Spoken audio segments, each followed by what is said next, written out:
which means Dave and I can hit the road in search of our next flip. I've been talking to a company based in East Sussex who specialise in restoring XJS Jags. And rumour has it, they have a graveyard of unwanted Jags ripe for the picking. Right, chaps. How you doing? Is it Dan? It is, yeah. Hi, mate. I'm Paul. We spoke on the phone. Hi, Paul. Nice to meet you. Dave. Dave. How you doing? Hi, Hey, Paul. What's up, Dave?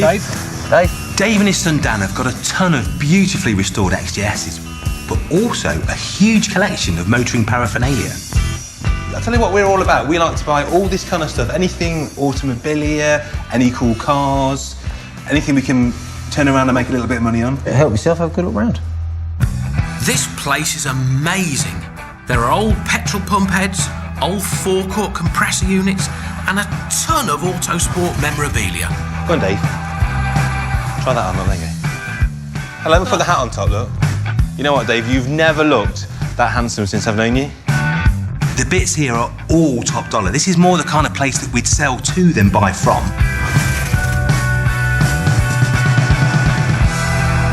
Have you got anything for the more impecunious motor trader? That's a big word. I know. He means cheap. We've got some cars that we don't do. You know, if you go out of here, turn right down to the field down there. There's a few down there. Have a look.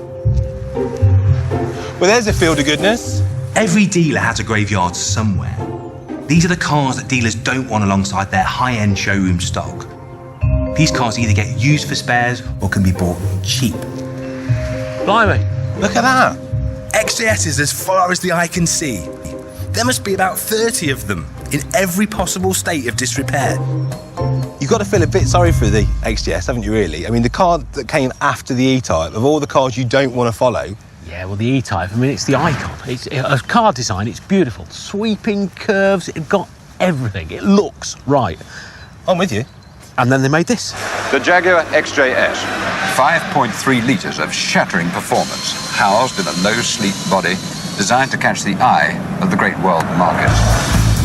Unfortunately, what the world wanted was a replacement for the E-Type, and the XJS, with its famous fine buttresses, just wasn't. Launched in 1975, it was unashamedly targeted at the high-end market with a £9 grand asking price, equivalent to £65,000 today. And running the mighty V12 certainly required deep pockets with only 14 miles to the gallon. Ouch! But it's not all bad. Today, the XJS can be a cheap head turner, and it's an awful lot of car for the money.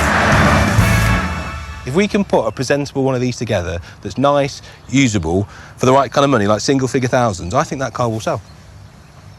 Yeah, but that means we've got to look around for an XJS that needs minimal amount of welding on it. But you're great at welding, Dave. Yeah, but you can't weld a doily. There's got to be some metal left to stick to.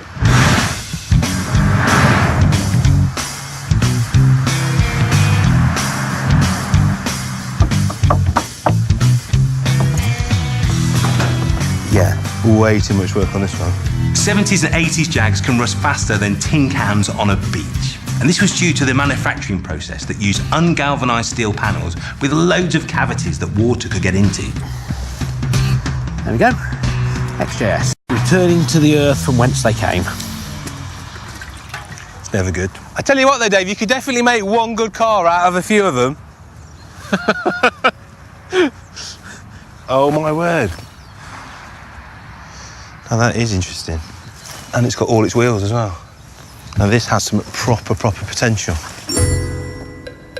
I've seen an XJRS. This is the car that Jaguar made alongside TWR, a racing team and engineering firm founded in 1976. These are very rare and were only in production for a few years.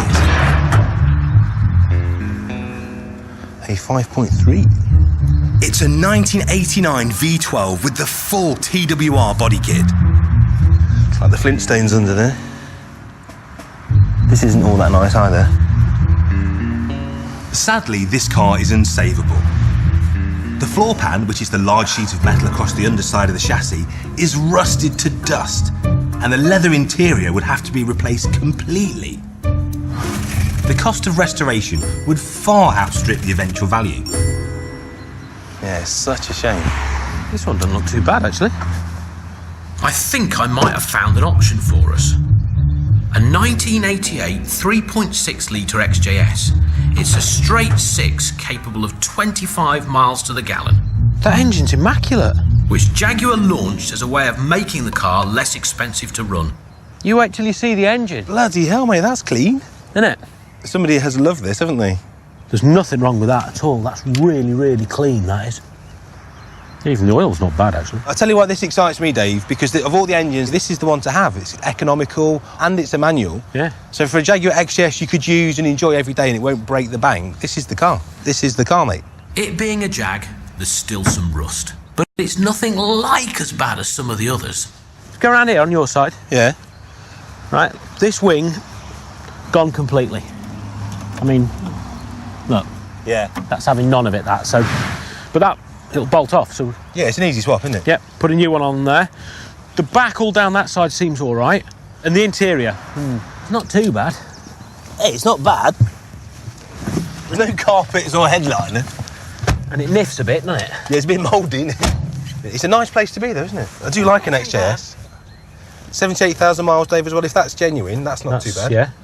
In its current state, the car's worth about 1,500 quid, but restored XJSs go for around 4 grand. A bit of welding plus a few hundred quid on new carpets and headliner, and this one could have a good profit in it. Dan! Does this run? Yeah, I'm sure with some fresh fuel and a new battery on it, she'll fire straight up. We bought it with a view to restoring it ourselves at some point. I tell you the car that I like, Dan. It's that XJRS over there. Yeah. It's got some lovely bits on it, but it is in a bit of a state, isn't it, that one? Yeah, it's not something which we would undertake to restore. It does need a fair amount of work, and Yeah, it's a bit rough underneath, isn't it? it is, yeah.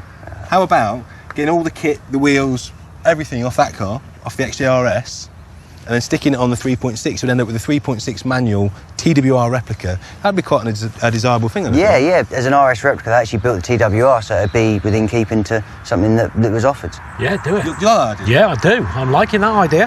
Having a donor vehicle means that any parts we can't save on our 3.6, we can salvage from the XJRS. Donor vehicles are restoration gold. I'm thinking a decent XJRS clone could fetch between 3 and 4 grand. So I'm hoping to do a deal with Jaguar Dave for both cars. So it's all down to money then, Dave, really. So where do I need to be on those cars, mate? Around 2002, the 3.6 I would see about £1,200.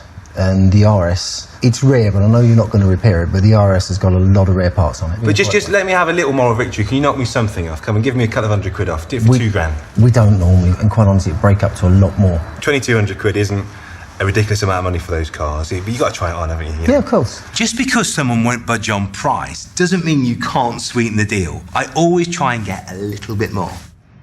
Well, here's the thing, then. There's no wheel in that XJRS. In one of the other cars in the yard, there's a lovely old 80s Ital Volante woodring wheel. As part of the deal, would you throw that in? Yeah, no problem. Go on then, mate. Thanks very much, Dan. Thank you very much. Cheers, mate.